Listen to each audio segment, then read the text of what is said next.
Supreme court क्या फैसला करेगा, कैसे करेगा, बेंच क्या होगा।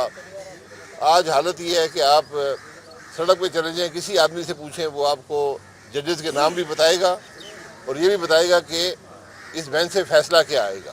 ये बदकिस्मती है। आज मुल्क की आला तरीन अदालत की साख मुतासर हो रही है और बदस्तूर मुतासर होती जा रही है। इसका एक बड़ा आसान हल था। हम बिल्कुल अदालतों का एहतराम करते हैं, लेकिन जब अदालत की साख मुतासर होती है तो पूरे निज़ाम की साख मुतासर होती है। इसका बड़ा एक आसान हल था कि आप फुल कोर्ट बना देते, जो फैसला वहाँ से आता उसको उंगली ना उठा सकता। ये मामलात जो हैं ये सिर्फ यहाँ पर ख़त्म नहीं हुए बदकिस्मती से। अब सुप्रीम कोर्ट ने एक ऐसा कानून जो पार्लियामान ने पास किया